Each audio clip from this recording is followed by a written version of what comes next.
Hello and welcome to the Julia Hartley Brewer Show on YouTube and on podcast. This is the show where we try to get to, well, the inside story about the news and what's really going on. Don't forget to share online using the hashtag JHBShow. And if you enjoyed the conversation, please do like, review, comment and most importantly, subscribe to the Julia Hartley Brewer YouTube channel and the podcast. That's going to really help other people get to listen to the conversation. My guest today is an ardent Brexiteer, a free marketeer and someone who's never shy about telling it like it is. International Trade Secretary and Minister for Women and Equalities Conservative MP Liz Truss. Welcome. Great to be here, Julia. Well, indeed. I mean, you have something of the same, I suppose, Marmite appeal as I have. People seem to either love you or hate you. How do you think it's going to go in the general election that's just been called? Well, I think the worst thing is to be bland, because what's the point of being in politics? What's the point of, getting on with your life if people don't know what you think, if you're not prepared to stand up for what you believe in? So I've always believed in being clear about what you think and what you want to do. OK, well, let's talk about what is imminently about to happen. A general election finally called December the 12th. We're going to find out what the result is on Friday the 13th of all dates. Are you worried, though, that this election is happening in the wake of the Prime Minister, your party leader, Boris Johnson, failing to deliver on his do-or-die pledge? Well, he said he'd rather be dead in a ditch than ask for an extension, dead in a ditch rather than deliver Brexit any date after October the 31st, but he's not going to do it. The reason we're having this election is this zombie parliament has failed to vote for anything. They failed to vote for the programme motion, which would have seen Boris's excellent Brexit deal take place before the 31st. They've tried to take no deal off the table. They took the decision out of the Prime Minister's hands. So we've had no choice but to call a general election. I think the public can see exactly what's going on in Parliament, which is there are Labour MPs who claim they want Brexit, but will do nothing to actually deliver it. So this is why we need an election. We need a majority Conservative government that is going to deliver, first of all, on Brexit, but then all the opportunities that spring from getting Brexit done. And we've got to the point where Parliament is at hugely low levels of respect. The people voted to leave the European Union 3 years ago. It hasn't been delivered. We've got a Prime Minister with oomph, with razzmatazz, who wants to get on with it, but is being held back by Parliament. And I think certainly when I travel around the country, I was in West Yorkshire last week, that is what people were telling me, that they support the Prime Minister in what he's doing. They want to see him freed from the shackles of this zombie parliament so he can deliver for the country. It's not even 2.5 years since the last general election, and last time round in 2017, Brenda from Bristol famously said, oh no, not another one. Do you think, though, that the British public are ready to take the plunge with another general election because of issues like Brexit, because we've got, as you say, a parliament that's a hung parliament can't get anything done? There's a completely different mood in the country now. People understand that this situation can't continue, where you've got a Prime Minister who, against all odds, negotiated a new Brexit deal with the EU, giving us the ability to strike our own free trade deals, giving us the ability to leave the European regulatory system. People understand he's got that, but he can't get it through Parliament, and that is why we need this election. Well, there's no doubt at all the Labour Party were dragged kicking and screaming into voting. 100 Labour MPs didn't vote for there to be a general election. The SNP and the Liberal Democrats have their own reasons to want a general election. But of course, there is going to be that concern about the polls right now. Boris Johnson, the Tory party, you're ahead in the polls. However, Theresa May and the Tory party were even further ahead in the polls by some sort of 7 or 8 percentage points at this time in the electoral cycle, ahead of a general election campaign in 2017. Why are you so sure that a general election is going to resolve this and we're not going to end up in a few weeks' time back exactly where we started with another hung parliament? I agree with you. You can't just look at the polls and project that onto what's going to happen. But certainly when I meet people around the country, what they're telling me is they want to move on. They want Brexit done. They want to move on.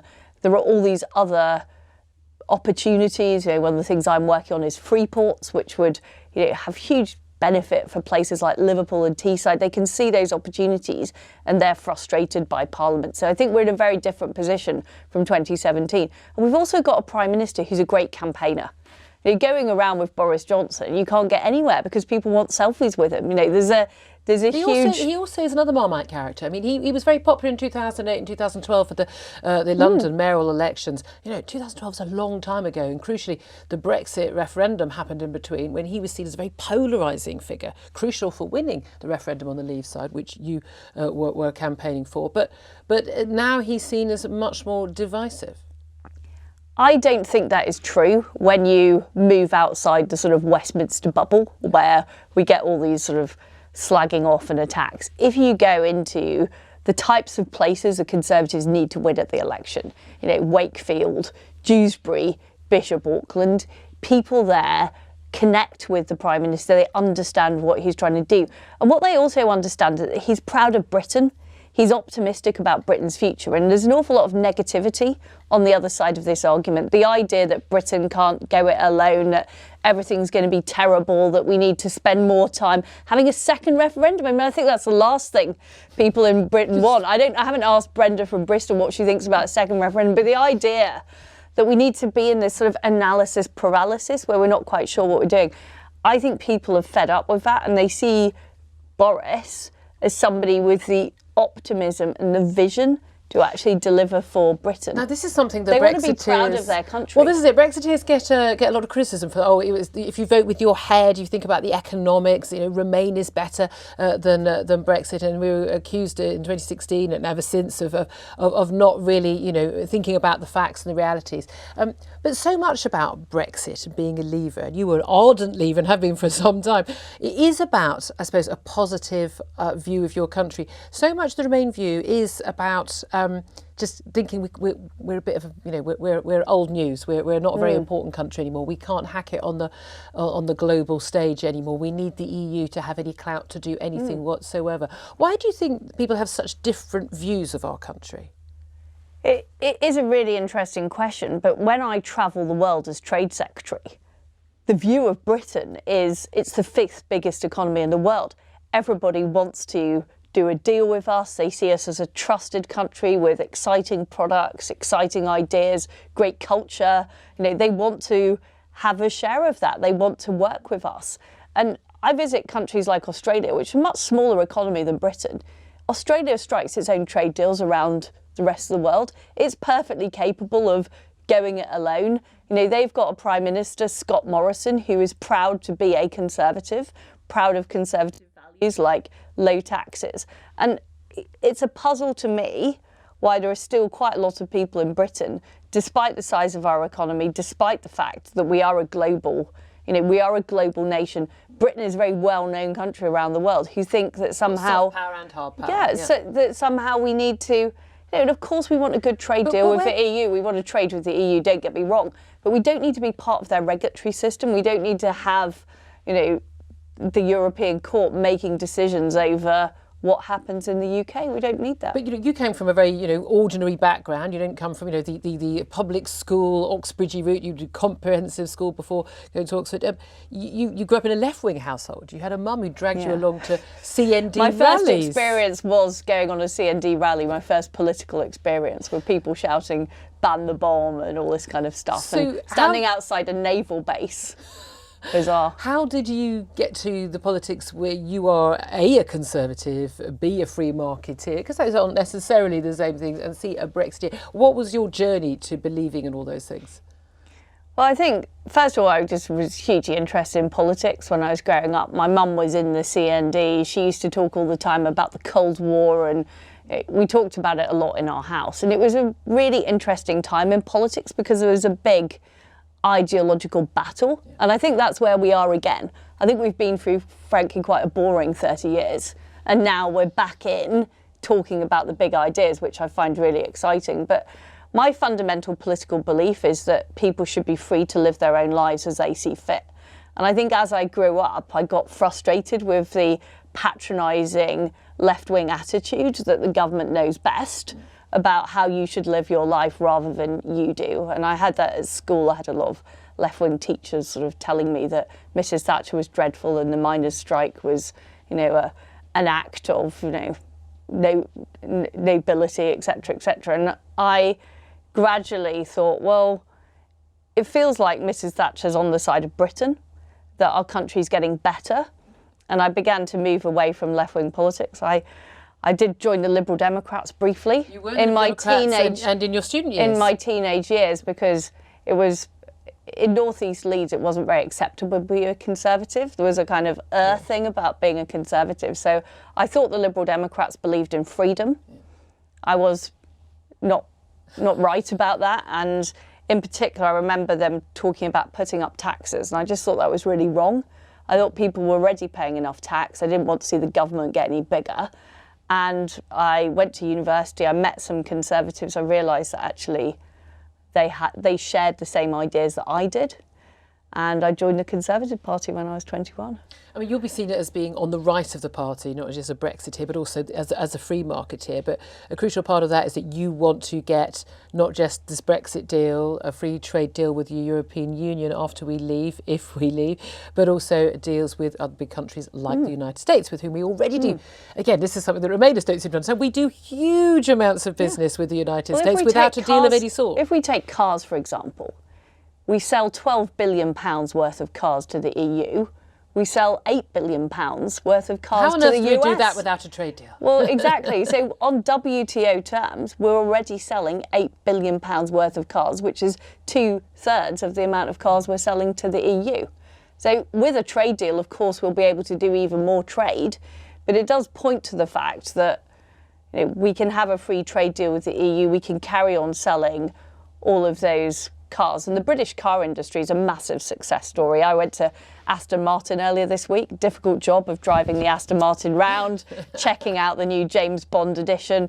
But that company, 1/3 of all the cars they're selling are into the US because there's huge demand. But can you imagine how many more we'd be able to sell if we got a trade deal with the US? If you had to choose between a trade deal, a comprehensive trade deal with the EU or with the United States, and many people are saying, look, in terms of regulatory alignment, in terms of what will be demanded by Donald Trump and by Brussels, there might have to be a choice between those two things. Do you think there is a choice that has to be made? And if there is, which side would you go down on? Well, I think it's the opposite. I think when we conduct the trade deals, the trade negotiations at the same time with the EU and the US, we can be saying to the EU, well, this is what the US have offered us, and we can say to the US, this is what the EU offers us. And what that will mean is we get the best deal for Britain. You think it doesn't have to be an either or? No, not at all. And we're negotiating trade deals for the first time in 46 years. We've got the ability, everybody wants to export into the UK market. It's the 5th largest economy in the world. We import a lot of goods from other countries. So we are a prized asset. And we can use that to our advantage. It's called leverage. We can get the best deal from the Japanese, from the EU, from the US. Are you worried about how long it's going to take, though? Because we're constantly told by the Remain side, it takes 8 years to do a trade deal with Canada or with Japan. A lot of criticism, but actually that's the problem with the EU's negotiating rather than intrinsic amount of time it takes to do those deals. But we're going to need those deals to happen very quickly, aren't we? Are you confident you can do that? Australia frequently strikes trade deals within a year. The US has just negotiated a revised deal with Mexico and Canada. They've done that within a year. So it's perfectly possible. Is it where there's a political will? Absolutely. And my point is, if we're negotiating all these deals in parallel, those countries are going to want to be the first to strike a deal with us. They're going to want the best deal.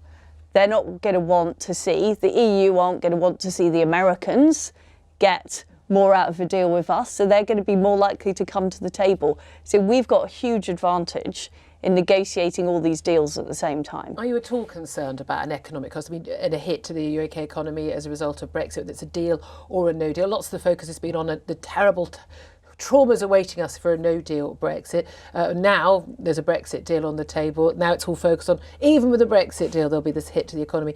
Do you accept that there will be any financial hit to the country? And if so, are you worried about it? No, I don't. I think with this deal that Boris Johnson has negotiated, we can have a free trade deal with the EU that will protect tariff-free access for our exporters. But at the same time, we lose that regulatory straitjacket we're in, which means we're more flexible to be able to negotiate with the rest of the world. And of course, make the decisions that are right for the British economy. So there are areas, for example, like financial services, technology, where we can do things differently from the EU. I mean, London is by far the biggest financial centre on the, I thought everyone was going to be in Frankfurt by now. But they're not, are they? And we've just had a recent announcement that we do more fintech deals than New York. We're not just beating Europe, we're beating America, we're beating Asia. And the greater flexibility we have to decide the future of our financial services industry, that's going to help us grow the economy. And I think one of the things that these various forecasts don't take into account is all the new options we have. Because once you're not part of a bloc, once you can make your own decisions, you can be more nimble, you've got more options about what to do. Of course, that's one of the concerns on the Remain side and on the left, this idea of going for sort of deregulation, being a big issue for the Labour Party, about workers' rights, environmental standards and the like. Big concerns about, the NHS being on the table for a deal with Donald Trump. Chlorinated chicken is going to kill us all off. What are your concerns there? Well, I just think it's a ludicrous idea that women in Britain need the EU to fight for us and we don't fight for our own rights. The things that we've done, whether it's equal pay, whether it's rights for married women, independent taxation was brought in by Mrs. Thatcher. Before that, married women used to have to be on their husband's I can remember my mum complaining about having to get her husband to sign up for tax return. This was done by a British woman Prime Minister.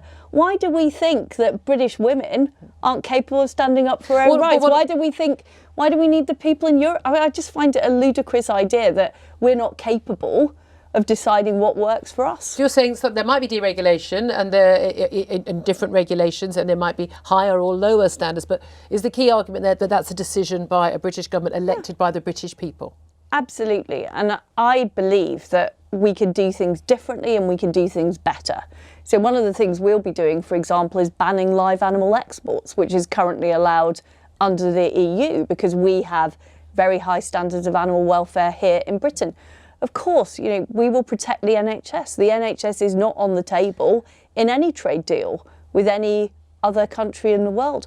We make those decisions, we decide, and we will walk away if the deal isn't good enough. So if the deal with the EU isn't good enough, we can walk away. If the deal with the US isn't good enough, we can walk away. If the Japanese offer us a bad deal, we can walk away. It's our choice. If we walk away from the EU, again, we're looking at a no-deal Brexit. No deal, we were told by Jeremy Corbyn when the Labour Party officially, although not all the Labour MPs voted for a general election, and said, on the basis that Jeremy Corbyn said, well, no deal is now taken off the table. It's not off the table, is it? No deal is still a possibility in December 2020. It is the table. So it's still a possibility. Would you like a no-deal Brexit? I want a good free trade deal with the EU, and I absolutely believe that that's what they want too. And of course, we'll have to negotiate in a robust way with the EU, in the same way we'll negotiate in a robust way with the US. And I don't think the EU would want us doing a deal with the US and them not having a free trade deal. So I think we've got a real opportunity to get the best deal for British business. And any concerns about chlorinated chicken? Everyone on my show who talks about the fear of chlorinated chicken, I always think, have you had buffalo wings on holiday in America? You've lived to tell the tale. This is something that this is on social media all the time. It's brought up in virtually every interview when we talk about a trade deal with the United States.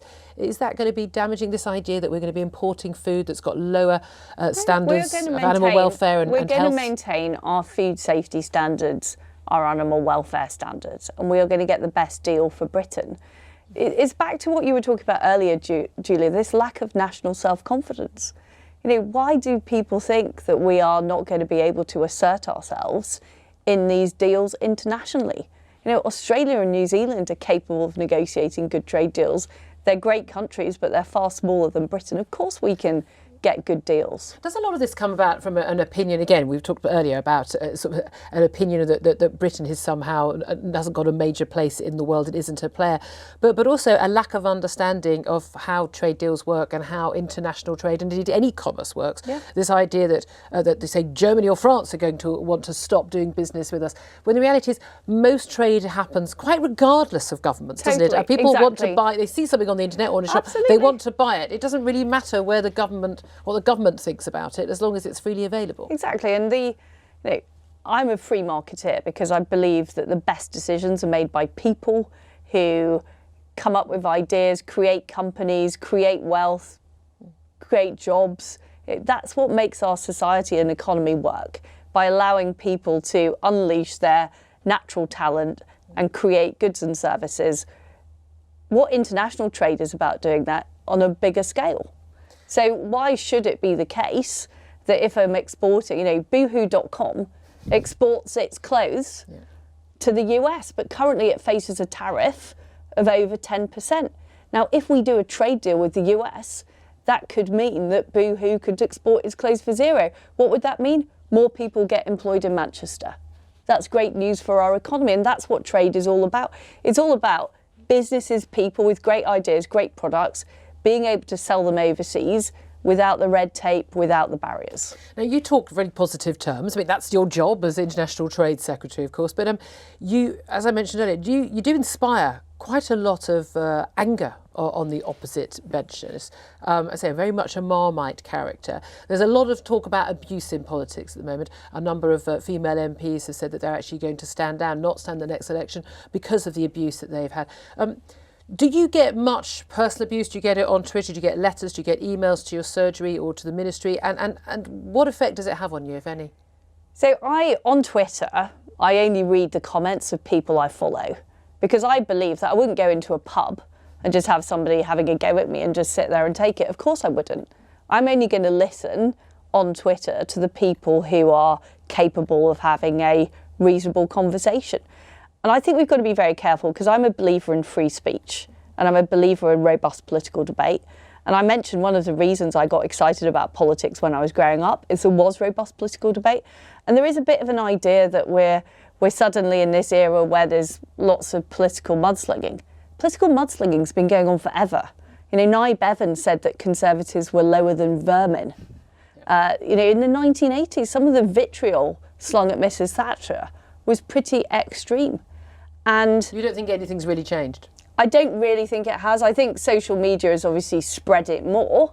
But I think those fundamental antagonisms, the battle of ideas, has been something that has gone on for years. And I think whilst I obviously don't support abuse or people, incitement to violence and those terrible things, we've got to be careful not to be too censorious of people having a genuine political debate. And I think one of the frustrations of the British public is that there's a certain amount of censoring of what it's acceptable to say. Yeah.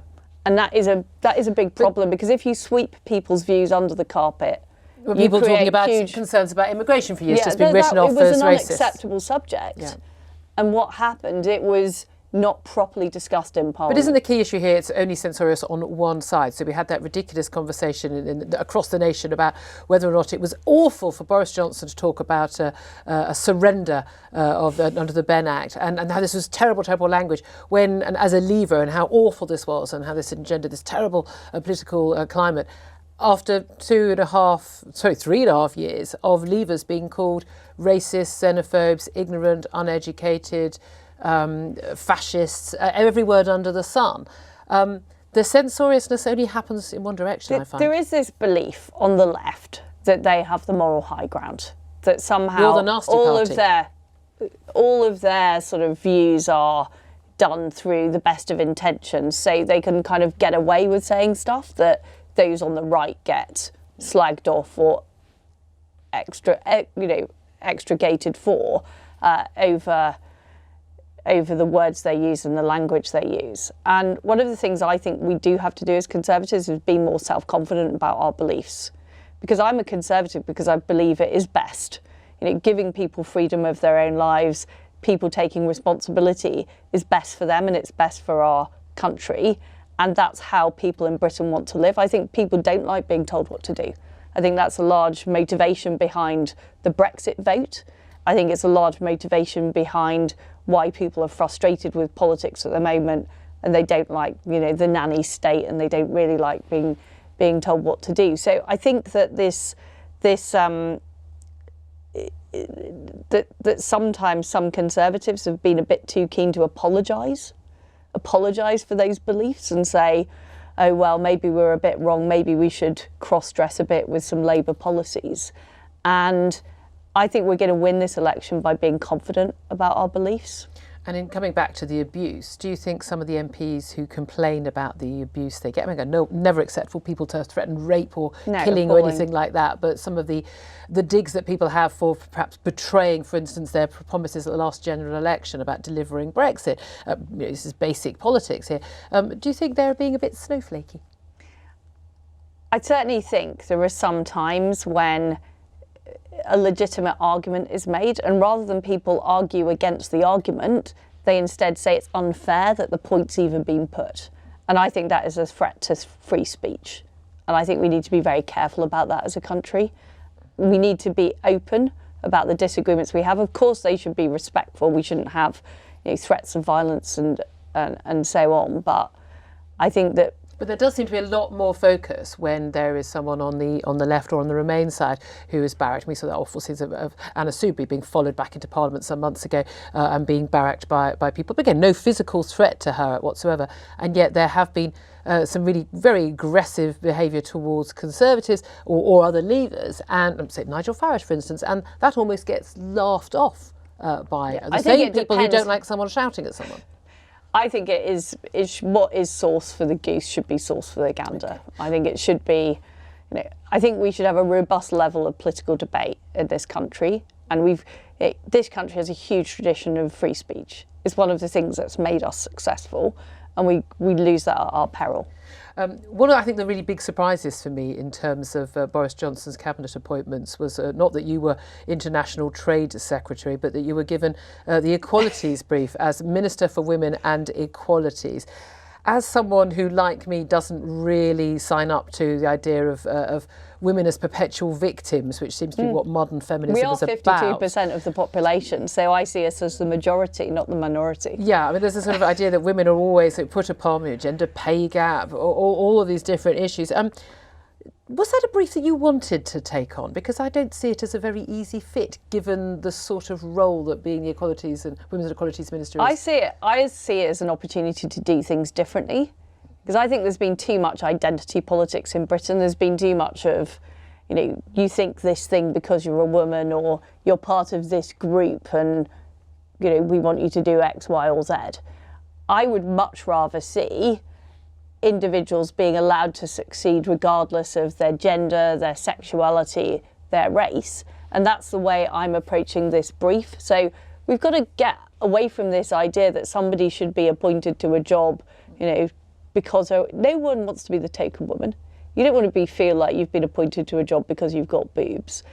Likewise, no one wants to be the token gay person. And I think that we need to think differently about this. I think there's been too much ground ceded to the left on identity politics, and we need to reassert the value of individual talent and character above the particular type of group you might happen to be a member of. There's a very big difference, isn't there? People not missing out because of their skin colour, their race, their sexuality or whatever it is, and someone, as you say, getting the job for it. Do you think that, I suppose that the Ministry for Equalities, Women and Equalities, is the right name for that ministry then? Well, I think we could, that's what it's called at the moment. But what I see it as is it should be the department freeing people to do what they want to do with their lives. So it should be the Ministry for Freedom. Exactly, being able to make those own choices, not being restricted because they're a woman or because they're gay or because they're from a particular ethnic minority. So what I'm going to be focusing on is removing those barriers to success. So what is it holding people back? Where are the stereotypes that are preventing people having opportunities, rather than trying to classify people in groups? Okay, and one of the other issues that has come under that brief, of course, is the Gender Recognition Act. And again, a lot of this has sort of passed by under the radar. I've certainly talked about it a lot on my talk radio show, and this is about trans rights and the right to basically say, if you're born biologically a man, to say without any medical intervention, any surgery or anything, to simply say, certify that you are a woman, you are a trans woman, and to have that recognised in law without anything happening as a result of that. The reality, of course, this means that women-only spaces, refuges, prisons for women, and changing rooms and like could see biological men in those places legally allowed to be there. Now, people might feel very pro-trans rights, but they also might, like me, have a teenage daughter and think, I'd really rather not have a man in the changing rooms at Topshop, thank you very much. What is the status of the Gender Recognition Act right now? So we are currently looking at the results of the consultation from the Gender Recognition Act. One thing I'm very keen to do is make sure we protect single-sex spaces.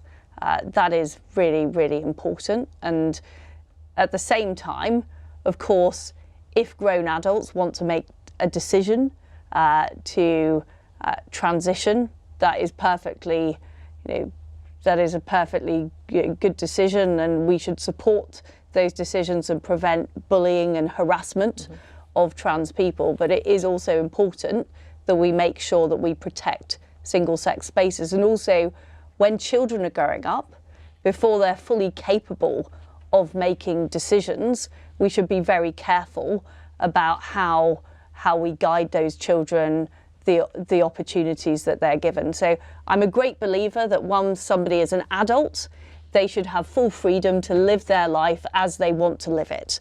And they shouldn't be harassed, they shouldn't be victimised.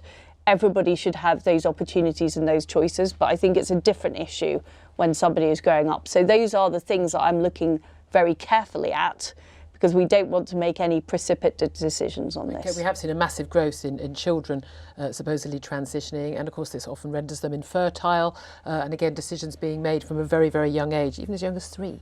You're not happy about that going ahead?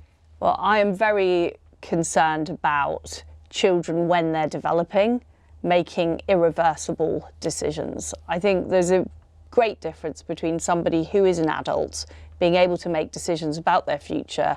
I'm a great believer in the best people to make decisions about you is you, but you have to be fully developed in terms of your decision-making capability. And that's why we protect children in all kinds of ways, because they're not yet fully able to make those types of decisions. And just finally, we've got a Speaker's election after John Bercow steps down. One of the candidates, Harriet Harman, a former Labour Deputy Leader, her shtick for the election has been, vote for me, I'm a woman, there hasn't been a woman other than, since Betty Boothroyd, and it's time for me to be elected as Speaker because I'm a woman. Can you imagine ever seeking a job, whether it's as party leader, as Prime Minister or any other job, because you're a woman? Never. I just think it's a bad argument to use. Of course, women should have every opportunity to go for those jobs, but it's surely because of somebody's character, somebody's abilities that we should select them for a job, not whether they're a man or a woman. And I always think, look at it the other way. If Harriet Harman was a man, would she really be saying, well, we need a male speaker? Would it ever be acceptable to say that? No, it wouldn't. Can you imagine any job somebody saying, you've got to vote for me because I'm a man? No.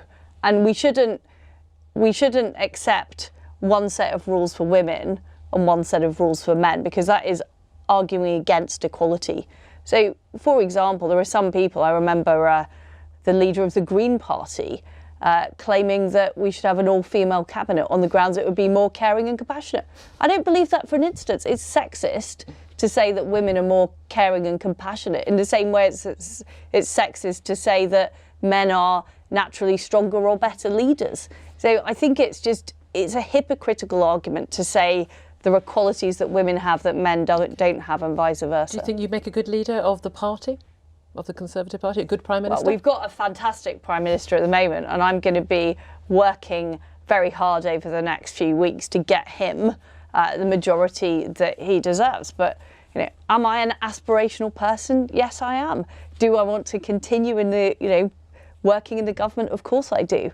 But I will work in any way, shape or form that is going to deliver on our ambitions for Britain. Okay, International Trade Secretary Liz Truss, thank you very much indeed for talking to me here on the Julia Hartley Brewer Show. So if you've enjoyed the conversation, don't forget to share it on Twitter, on Facebook, everywhere else, using the hashtag JHB Show. Don't forget to like, to comment, to review, and most importantly, subscribe so you don't miss the next show. It's also the best way of making sure other people do get to hear about the conversation. Until next time, thank you very much indeed.